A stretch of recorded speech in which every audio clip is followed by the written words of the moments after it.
So, all right. Well, we have our next guest waiting on the line patiently, and I'm really excited to talk to this guy. He's been listening to the show for a little while. Really enjoys our interviews and all, and we've connected through Facebook, and we have conversations and all, and great guy to talk to. And he's a musician. He is an amazing musician, and he came to me and said, I'd like to write an article for the magazine, and he ran the idea past me. And I was like, you know what, dude, that's like super freaking cool. So he has the little title called Mr. Musicear, and he wrote the article Ask Mr. Musicear, and let me see, he actually somehow he's called in here twice here, so let me see which line he is on. Let's go to the first one. Hub, are you on this one, Mr. Musicear? No, he's not. So let's go to the second one. Let's go to this one. Mr. Musicear, are you there? It looks like I'm calling from my adopted hometown of Philly, PA, right now. Yeah, there he is. Well, yes, how you doing, yes, Hub? I am here right here. Probably talk to you. Exactly. It's really great to talk to you. You know, now, a lot of people ask me that they want to get some gigs, and I was trying to help them get some gigs. And I tell them that it's really a good idea to start playing some cover versions of songs. But they say, you know, when I play the cover versions of songs, they don't really sound like the original. Well, no, they're not always going to sound like the original. They're not supposed to. They're supposed to be your take on the cover song, correct? That's one way to do it. There's more than one way to do things, you know. It's like Keys Roughhouse, when they were on your show, they said that whenever they were playing back in the day, they were told that they were having to play some Loverboy songs. But they said when they played the Loverboy songs, they ended up sounding like Judas Priest singing Loverboy. Right. But they said that was one of the basic first steps. Well, let me ask you, like, you've been around the music business for a while, and one of the things you actually wrote about was just that, like how to get gigs, and you just mentioned that. And one thing I wanted to ask you, like, in this modern day and age, like, you know, the music business has changed so much. How much do you think it's truly changed, you know, with the way the internet is to getting gigs now? Like, do you think it's easier for bands to get gigs now due to the internet, or do you think it makes it harder because there's just so much? I think there's more musicians out there vying for gigs, but I think that gives you more of an opportunity to learn from the other musicians. And I think that's where I come up with the idea that exposure is actually more important than pay when you're getting started. Right. We all need to get paid, but everybody wants the dessert first rather than playing for the vegetables. True. Now, when do you think, like, when do you think is, like, the time to finally say, like, all right, like, you know, I've been playing and I'd like to get paid. Like, I don't want to play for, you know, a pitcher of beer or an order of chicken fingers. Like, I'd like to get something out of this. Like, when do you think is that time to honestly say to yourself, like, you have to, like, try to get, like, start getting a pay out of this? I think that you should try and get as much as you can, but I think you also need to look at it from the club owner and the venue's point of view as well, because if you're not giving them something, then you ain't got a gig and you're not going to get something. So you've got to constantly working on ways to make yourself more valuable and make yourself able to have a following.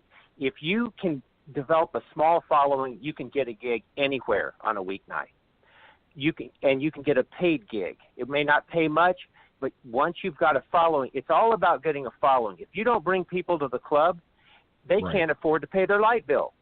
Now, this sounds like common sense, but musicians get really, really greedy, and they actually get overly egotistical and think that they're worth a whole lot of money when they ain't got any following. They ain't got 20 people coming to their gig.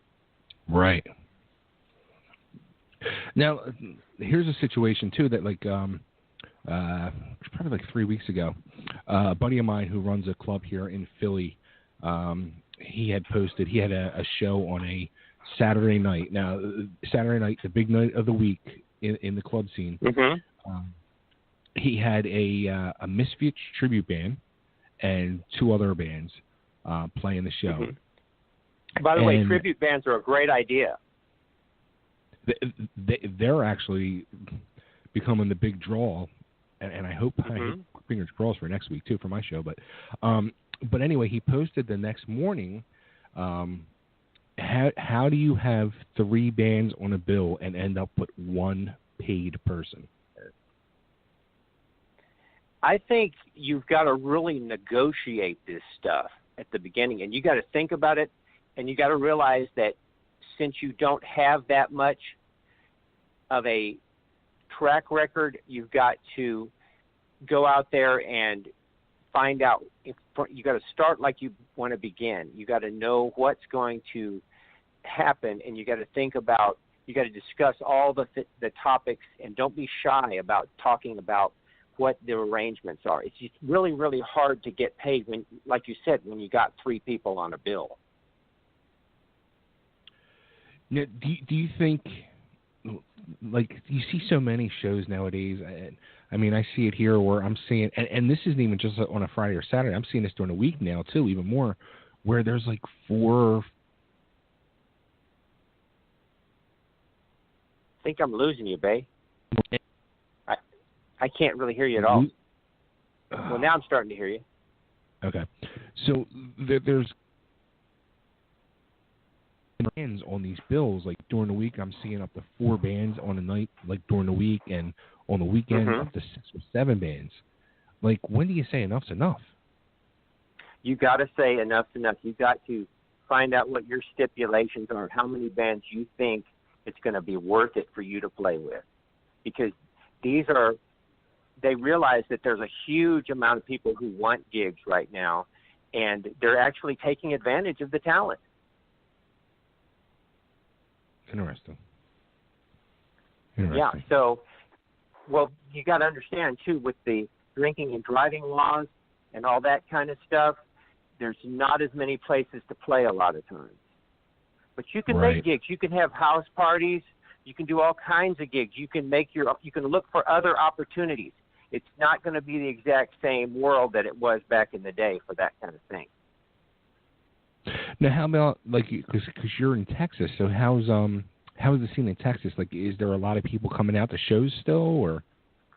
Yeah, there's a variety of all kinds of stuff going on here. This is one of the largest growing areas of the country, fastest growing. So there's just all kinds of stuff going on here. But at the same time, there's the same problems that they have in every major city. Now, how about with the recent storms and flooding and all? Were you affected, or was that nearby where you are in Texas? No, I'm in North Texas, so I'm 235 miles north. So I'm in the DFW area.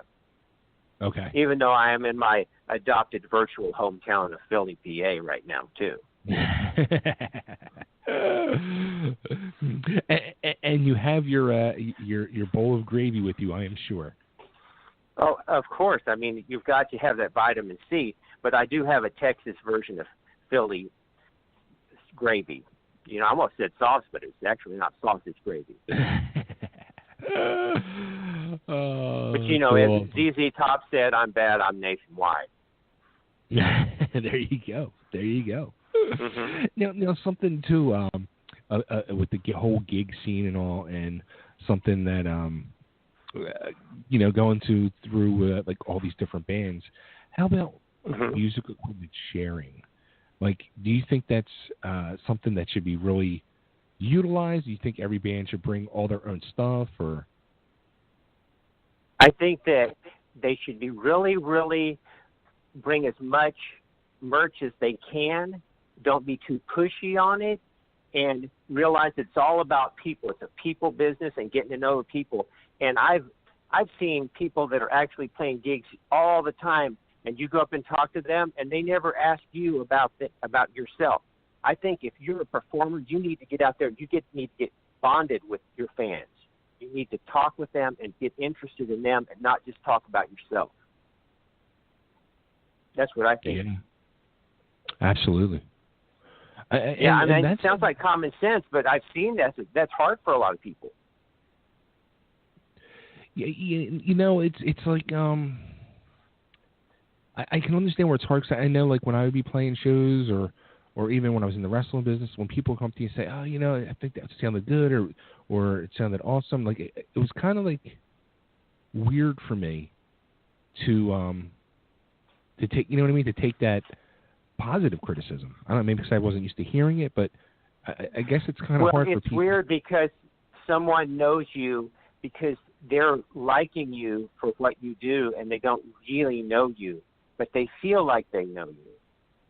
So Right. It's your responsibility to get to know them once you become a major star and you've got hundreds of thousands of followers, you can't really get to know each fan on an individual basis. But when you have a small amount of fans, you need to start small and work out bigger, and you need to get to know those fans. Right. And you want to be personable. And you know who does a really good job of that is Kiss. They are really, really good at bonding with their fans and also setting boundaries, too, at the same time. But they're very respectful to the fans. Did you say Kiss or Kicks? Yes, Kiss. And I'm sure Kicks is, too. Kicks are for but kids? I think they're really – exactly. I think they're really good at that. I mean, you got to think about what does the audience want and what can I give to them? And you're going to get more opportunities when you're more unique. True. Mm-hmm. Yeah, and now that you think, like, I remember when, like, talking about Kiss, like, let's face it, like, they at one time they were the biggest band, and you know their fans throughout the years have remained pretty loyal, and have stuck with them and still love them, and you know they've gone around and they've done, like, for instance, they do their yearly Kiss cruise, and they end up meeting probably you know everybody on the boat. I mean, they do these opportunities where fans can meet them. Do you pay out the ass for it? Yes, but you still get that unique opportunity. Mm-hmm. And that's what people need to realize that are performers is that they're selling an experience, and they're not really selling merchandise like they were. They're selling a memory that, hey, right. I went to that concert. I met that person. That person was real nice to me. They wanted to get to know me, and they wanted to share their music with the people, and they were really giving. And it was not all about, hey, look at me, tell me how great I am.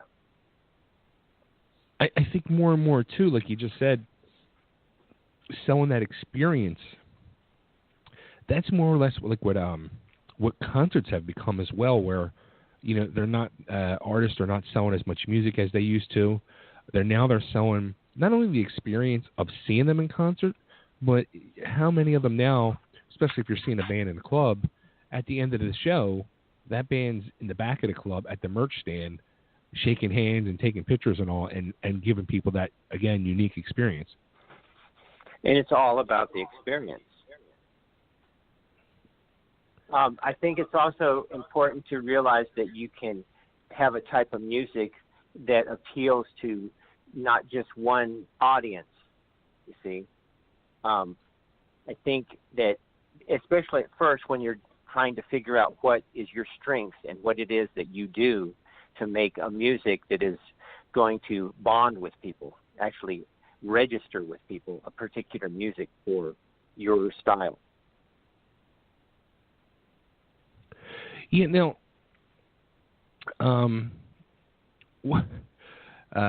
actually, Nick just sent me a message, and he brought up a point to me to ask you, and it's a good thing because, so I'm you know, I've been promoting some shows here and there over the past year, and there's a situation that happened with some tribute bands doing a show, and on the show is tribute bands and some original artists. And the tribute bands were kind of upset that there was an original band on the show. Do you think those type of bands should mix on a show, or should it be just strictly tribute bands, or, you know what I mean? I think when you're doing a gig, I think you need to concentrate on giving it 100% and don't worry about what the other guy is doing. I think that's really important. And because I think that nowadays you got kids that are 13 years old and they're listening to Jimi Hendrix and they're listening to Frank Sinatra at the same time.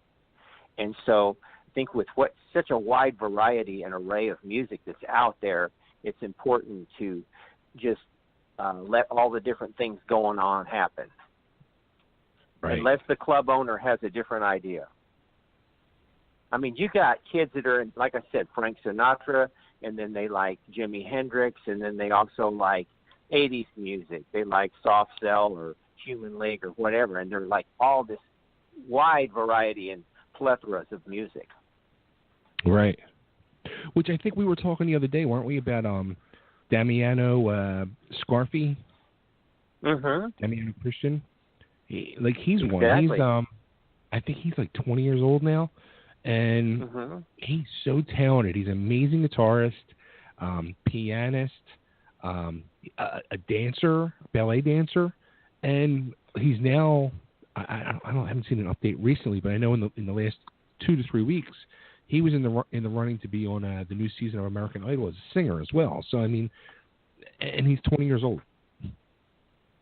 Yeah, and somebody with that much talent needs to learn how to focus so that they don't scatter too much of their talent. That's a real dangerous thing, because then what they will do is they won't really have any core audience, because it'll be doing this guy's doing heavy metal and opera and American Idol and Aussie at the same time.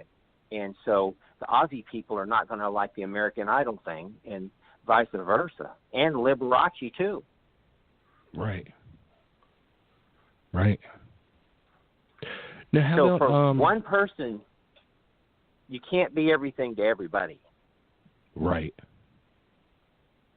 Now, how about too? There was another show we did over the summer.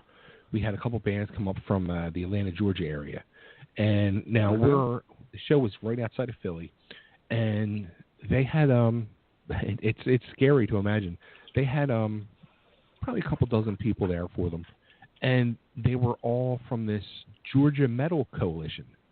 And it's like they have this, they put together this, it's called the Georgia Metal Coalition. I'm pretty sure that's what it's called. And they have chapters in different states. And there's a PA chapter, which is amazing to me. But, I mean, all these people came out, and they're like family. And, I mean, do you see stuff like that happen in Texas, or do you think that's a way to go for music, to build these chapters of musical communities? I think any kind of communities and any kind of connections you can have with people, and the more people you know, the better. I think it's all a people business. So I think this is fantastic and a great thing. I'd like to learn more about that Atlanta or Georgia Metal Coalition.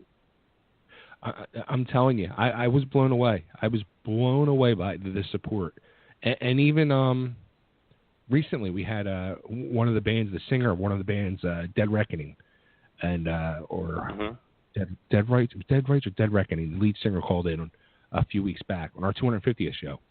And even the support, from him calling in for 5 minutes, I mean, people were just, the coalition, man, just is amazing. And well, look at how Nashville gathers around like a coalition. Nashville, all the different award shows and the networks that they have, the television networks and the radio networks and all of these different networks of people, and they have a huge coalition there in Nashville.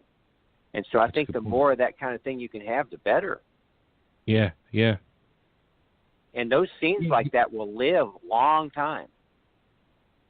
Yeah, because I mean, I'm going to be honest here. Like in the Philadelphia area, like to me, it seems like it's dying out, and it kills me. But yet, yeah, but see, you're bringing it back because you are Bay Ragney, the most promising radio DJ in Philly. Well, I thank you. I thank you very much for that. I mean, be sure to vote for him, everybody. Absolutely. Please vote. Keep the fun alive. Exactly. But let me say that, Nick, you can talk. Go ahead. Well, yeah, I didn't want to interrupt you because I mean, you know a lot more than I do. Sometimes I kind of just sound like I'm talking out of my ass. But Well, I am Mr. Musicear. But with the Georgia But it's nice to meet you, Nick. It's nice to meet you, too. I think we're friends on Facebook already. We are, after I heard you do that cover version of the Taylor Swift song, Look What You Made Me Do. Oh. Hey, what were you made to do there, Nick? I want to know. Inquiring minds want to know, Nick. Oh, man. The best part of that video was when he pushed the button on his shirt. Come on. Oh, and I had the sound effect. Yes, yes. Well, I just know that you've been made to do a lot of things, and that was one of them, a tribute to Taylor Swift. Oh, that's awesome. I was saying to Bay in the private chat, what I really liked about that Georgia Metal Collision is that they show up to each other's shows, and not only do they show up to each other's shows, but they pay admission, they buy merchandise, they spread social media links. Even though a lot of them are also in bands and a lot of them have relatives that are in bands, they're going out there and they're letting their dollars speak for each other and supporting each other. And that, I think, probably makes all the difference in the world when it comes to coming home with, nothing in your pocket or at least getting gas money. Exactly. They have a symbiotic relationship because one hand washes the other and everybody is supporting each other. It's really cool.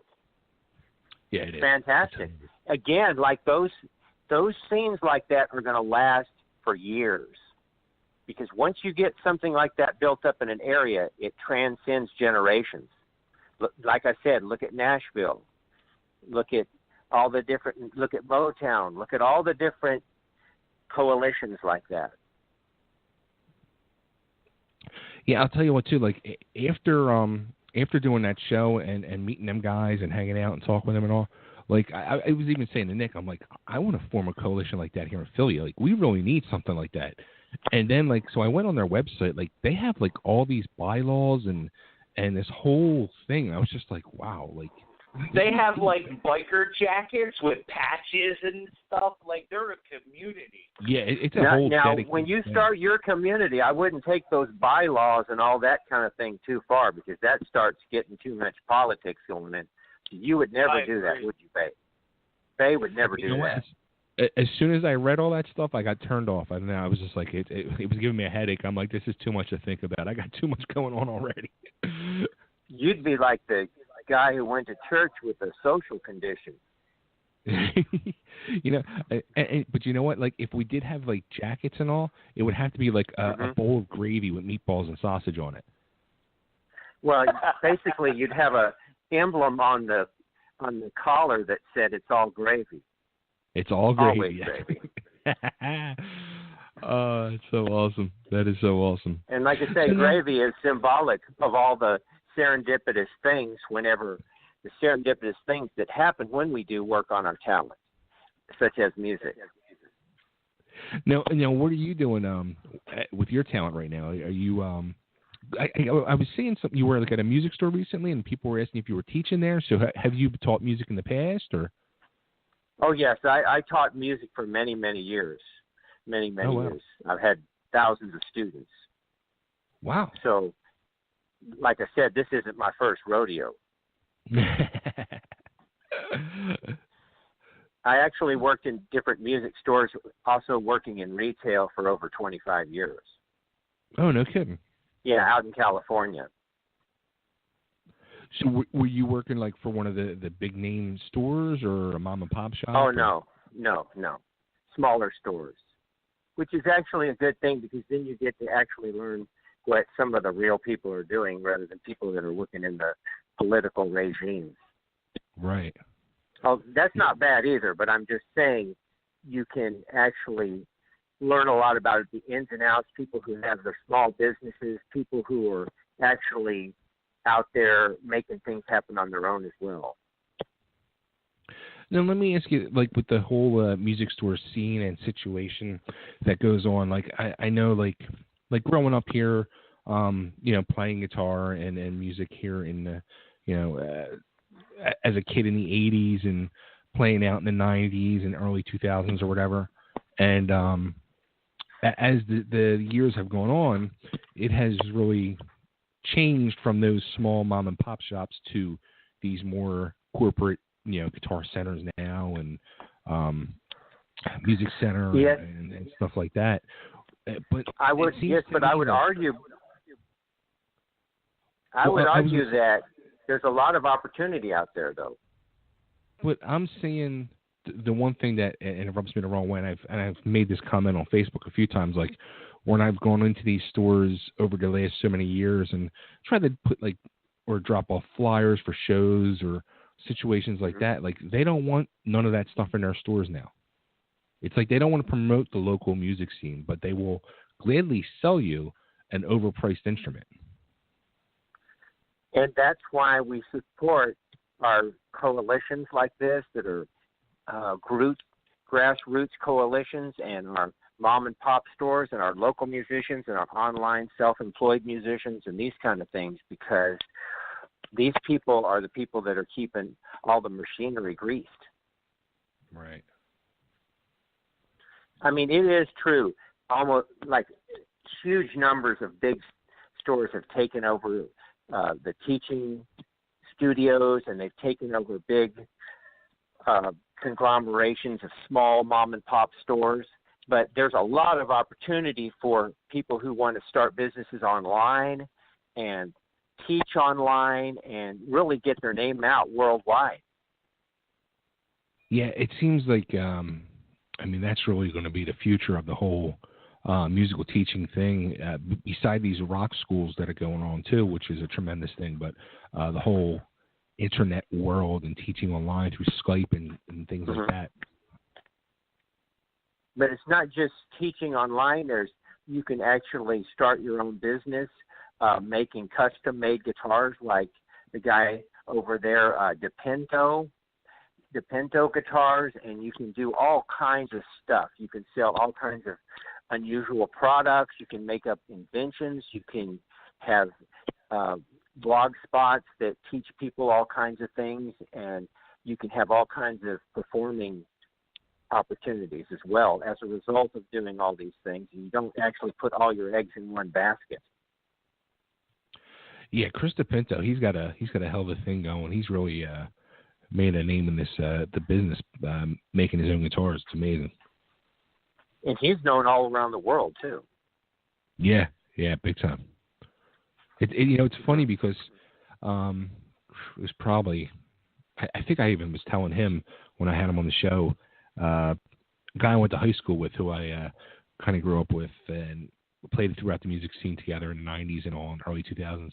We were both big Randy Rhoads fans, and he had Chris make him kind of like a throw off of the V that Randy Rhoads designed,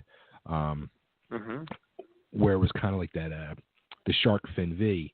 Well, it was kind of like that, but it was like a lot bigger and weirder looking, and but it was painted with the polka dots and all, and he had Carl Sandoval paint it for him, who painted Randy's, and and I recently saw that guitar on eBay going for quite a lot of money too, so it's pretty wild. And there's numerous guys doing that right now. So what do you think what kind of advice would you give a person who wants to get more gigs and get their name out there, babe? I'm the wrong person to ask.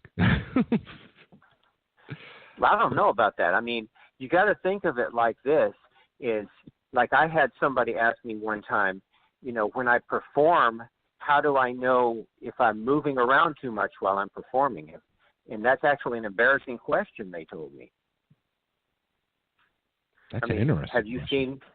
Have you ever seen artists do that when they get up there and they act like they're the greatest thing on the world and they actually really need to tone it down a little bit? Absolutely. Because Ace Frehley told Keith Roughhouse that basically that these guys need to tone it down before they go on, because he didn't want them to show him up because they were so rocking and reeling. Well, yeah, they are. I mean, them guys are over the top, and I can understand Ace Frehley saying that because Ace has problems walking in a pair of Chuck Taylors, let alone back in the day when he was in Kiss and in the Heels. Mm-hmm. And he told those guys to do that because he didn't want them to show him up. Right. Mm-hmm. You know, it's that's funny because I have been at shows and I've watched people on stage and I've said to myself, or I've turned to my wife and I'm like, this person like thinks they're playing the Spectrum or somewhere like huge, and they're like in like this dive bar and they can tone it down a little. You know, there's like 5 people here. It's like you don't have to go this crazy. Well, I think that is situational for the person, and some people can do that and some people can't, but that's not their thing. And that's what I call David Lee Roth and Mick Jagger versus Susan Boyle and Bob Dylan, because Bob Dylan just stands there and it works for him, and Mick Jagger has to jump around to make it work for him. But you have to find just the right balance that works for you. I never thought I would hear those names of people in the same sentence. Well, I mean, we have a diversity in our culture right now that we're trying to put things together and figure out how things are going to work. You know what I'm saying? So you got to think outside the box sometimes, everybody. This is true. This is absolutely true. So, but the thing is if you you saw that girl, or was it a girl that was jumping around like that, thinking that they were at Carnegie Hall? Okay. It was a guy. So, if you would have gone to say anything to that person, they would have got mad, chances are, huh? They would have. Oh, probably. Yeah, absolutely. Yeah, see, because people can't take criticism, and I think that's a really important thing to learn, is that you really need feedback a lot when you're first starting out. Now, how about that? Like, have you ever done that, like, to people in like, going to see somebody at a show and meet them afterwards? Have you ever given criticism to anybody? I think that, I mean, you can't, I know I have. I'm sure I have. I would like to usually say it in a real nice way. But usually a lot of people like that, you can't really say anything to them because they'll really get mad. So, but I really think that's a good question. Have I said that to somebody? Usually I don't, because usually people like that are so much into themselves that basically they just sort of like turn people off when they walk in the room. I mean, their ego is so big they can actually have a hard time walking out of the room. Yeah, like, I would be scared to do that too. Like, especially like if it was somebody I knew, then I would probably say something. Like, because 9 out of 10 times they're going to come to you afterwards and say, "What did you think?" But if it was somebody I didn't know, I don't think I'd be able to say anything. I think it's only that you knew. If you were real close to them, you'd go over and tell them. But if you were like a casual friend with them, I think it'd be hard for you to tell them, because that's why I don't take it that seriously, any kind of feedback that the audience gives me, because I think people are going to tell me when I performed that I did really great no matter what. So I think I really need to develop those core friends when I am developing my performances that will tell me the truth, and I've got to be strong enough to take it. What do you think of that? How about your playing situation right now? Are you playing in a band or playing with anybody, or? I'm playing. Yeah, I'm doing some preliminary work like this. I'm still working on finding myself in different areas of reinvention. Even Mr. Musicear has some challenges that he's working on too. So don't think that I'm preaching to you, everybody. Exactly. How about that? I mean, do you have any music out there that we can check out, or? I will let you know. You can actually check me out here on the Facebook page, Ask Mr. Musicear, and I'll be glad to talk to you. Nice. Very, very cool. Yeah, I've got all kinds of irons in the fire. There's never a dull moment from Ask Mr. Musicear. I should hope not. Mr. Musicear should have exciting things going on. I mean, you've got to understand, too, that a lot of the sidemen to the stars, that the stars don't want real flashy people that are in their bands. They don't want. You've got to find out your amount of flashiness that's going to work with the artist that you're playing with, if you want to be a sideman to the stars. I mean, I've met people who think they're actually rock stars and tell me it, and all they are is a sideman to the stars because the guy owns the name of the band that they're playing with. But that's a good career opportunity for you guys out there, is to be a sideman. And that's a really good way to get work as a musician. They always tell drummers and bass players, go and hang around open mics and meet the original artists. You're going to start getting gigs that way, and you're going to start getting paid that way by playing with those guys. Right. Because original artists need people to make them shine. This is true. That's becoming like a big thing here in this area, too. I mean, open mic nights have always been a big thing over the years. But there's a every Wednesday night at this one particular club here in the area, they have a certain band, and they do open mic with the band, where you can go up and sing with this band, and you go up there, whatever song you want to do, they'll play it for you, and it's pretty wild. And they just play this club every Wednesday on a Wednesday. It's crazy. Wednesday nights, this place is packed to the rafters every Wednesday for this band to do this. That's right. And if you're going to have to find a really, really special musicians to play on your recording. They're even more special than that, because the open mic band might not have that special panache that will go and make the record go over the top. So that's why these sidemen who are really, really good at putting the parts down into the songs, you're going to have to learn to find and seek those people out. Now, you yourself personally, which would you prefer to be? Like, if like, for instance, like a band now, the big band out there right now, Ghost, where you have the star of the band, Papa, and then you have the Ghost, who are all just under hoods and nobody really knows who they are, and they've changed members over the years and nobody knows. Would you prefer to be a Ghost, or would you prefer to be Papa?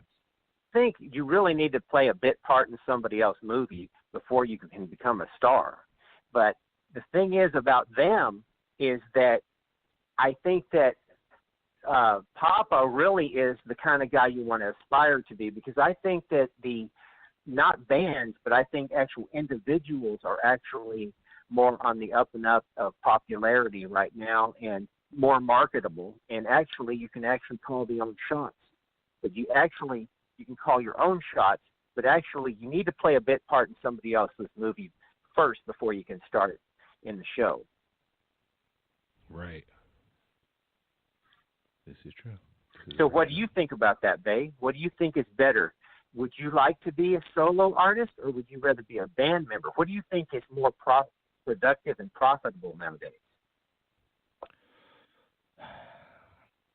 Well, let me put it this way. Like, growing up, like, I always wanted to be, this is where I realize now as I'm older, I went wrong in my whole musical aspirations where, excuse me, I was too focused on wanting to be the quote-unquote star instead of being focused on wanting to be a musician. So I was more interested in trying to play that part and look that part and, try to be that person. You still look it, Bay. No. Thank you, but yeah. That's why I'm behind, I am not on video. Somebody asked me that the other day. I was talking to somebody last night who's wanting to But get you do have a face for radio. I absolutely. I am the picture-perfect person for radio. Yes, but so I think that actually the better aspiration would be to look for opportunities and where you can fill an opportunity, and that will be more rewarding to you. And some people have more of a talent as a front man than other people do. Oh, without a doubt. Some people are going to be the side man like those other people who are interchangeable, but Papa is the chief banana right there in the top. The thing that keeps coming to my mind when you're saying that too is like a Bon Jovi and a Richie Sambora, where Bon Jovi, without a doubt, is that front man. He's that star. He's also the talent, but he had that side man who was equally talented, but he just didn't have more that front talented man. in some ways. Yeah, absolutely, and that's Richie Sambora, but he didn't have that front man, personality. He also sings on tune better, but he didn't have the unique, strange voice that Bon Jovi has. Right. And then that's what it is. You've got to proclaim your uniquenesses, you see, and find out what your uniqueness is. Unique. It all goes back to unique opportunities on either side of the fence. Yeah, but you've got to find out what's unique just to you alone, too. You got to get to know yourself, as the Greeks said, know thyself. That's true. Very, very and true. So who do you think is the biggest fans of a group like Bon Jovi? Who are the people that pay their bills? I'm asking this question because I think I have an answer. I'm not sure which way you're looking for. Are you looking for a male-female answer, or are you looking for? It's definitely female. You hit it. Yeah. Yeah, exactly. And that's the teenage musician's question: is how do you talk to girls?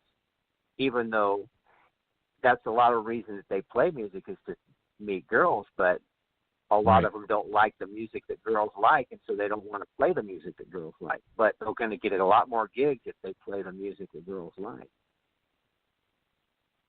That's an interesting twist. Yeah, it is. That's a whole can of worms right there.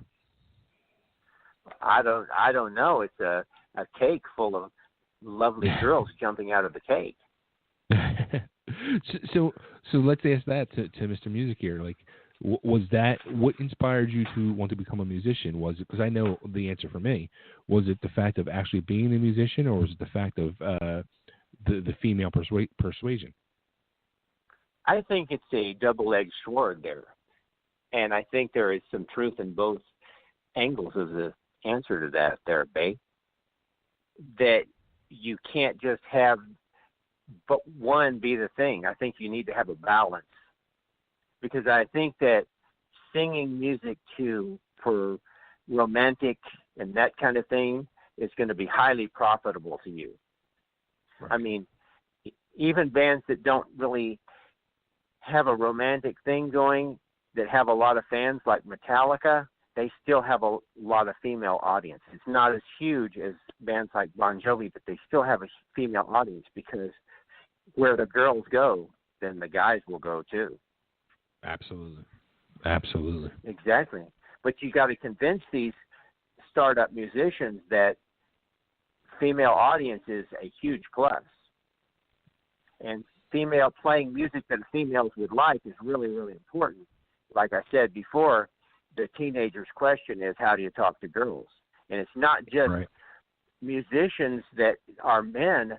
It needs to be also women need to think about appealing their music to women too. Estimated that 70% of music fans are women. They buy or something like seven times as much music as guys buy. Right. Exactly. And I've had young guys come in music stores, and one young guy told me, he goes, I don't like songs about love. You're thinking, well, you better get over it, because that's what's going to get you more gigs, is singing about love. Oh, that's funny. So let me ask you. Let me ask you one last question, and then we're going to have to move on. Okay. But I definitely want to do this again, because this was a lot of fun. Being a person who worked in the music in music stores, retail, teaching music, how many times did you want to smack somebody for playing Stairway to Heaven? Well, actually, it's been estimated that I was told that, there's a lot of strange songs that people play over and over again, like the beginning to Roundabout and just the open strings on Nothing Else Matters. But you just have to realize that that's a gig too, and so you just need to teach that to people. because they still want to learn Stairway to Heaven. That's interesting. Yeah, That's I mean, it's all music, and you never want to criticize any kind of music. You just learn it because it's all music and it's all notes. This is true. You know, encouragement is the most important attribute of the teacher, encouragement of the student. Let me ask you, how see, I can keep going on. How young was your youngest student? How old was your oldest student?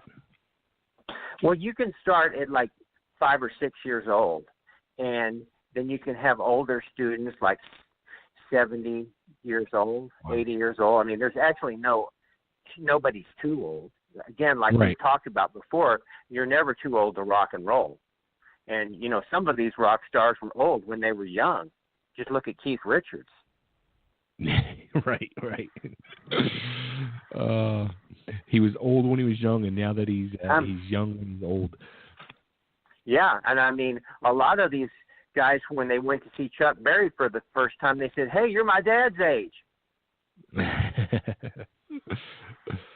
You know, it's funny. I just saw the other day somebody had posted out there Keith Richards' like penthouse apartment in Manhattan or whatever is up for sale, and I was going through the pictures, and there was a giant like poster on the wall, like framed poster that said something about you're not too old or something like that. I was like, that is so cool.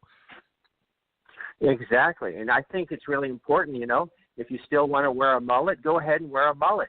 You know, you can have business in the front, party in the back. So it doesn't matter what your age is. It matters about what's in the heart. That's so true. Exactly.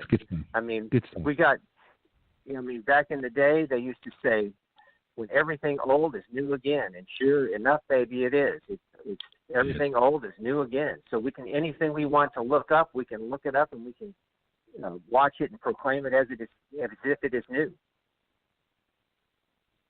Or we can wear it all over again. Exactly. Very cool.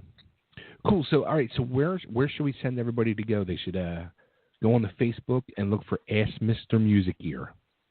Exactly, and it's Mr. Mister, and then Musicear is one word. There you go. And look him up, and he will answer your questions, and we'll get him back on here again for some more music talk. This is Hub. Seriously, this was great talking to you. I enjoy our conversations online. I always love hearing your input and your opinions. And I'm looking forward to meeting more of my new fans out there in my new adopted virtual hometown of Philly, PA. There you go. Absolutely. And one of these days we're going to have to get you some real gravy. Well, I mean, the only thing is I, put some cumin and chili powder in my tomato sauce, and then I make my own that way. But, that's sort of a Southwestern Tex-Mex type thing that I'm doing right there. There you go. Where was that place that you put the picture up the other day? Texadelphia? Was that what it was called? Yeah, Texadelphia. Yeah, and it's actually it's a mixture. Nice. Very, We're very starting cool. to get an echo here, babe. It's this lovely high-tech, high-quality equipment we have here. So exactly. Hub, again, thank you again, and let's definitely do this again. It was great talking to you. Okay, look forward to it. Now, look forward to hearing from all you guys out there in my new adopted virtual hometown. You got it. Okay. Thanks so much, Hub. Thank you, Mr. Musicear. Okay, bye. Bye. Everybody, there he goes. The one and only Mr. Musicear. Check him out. He's on Facebook at Ask Mr. Musicear, and that's Mister. Musicear, all one word. Like him. Check him out. Talk to him. Ask him questions. He'll be happy to talk to you and answer them for you. Great dude.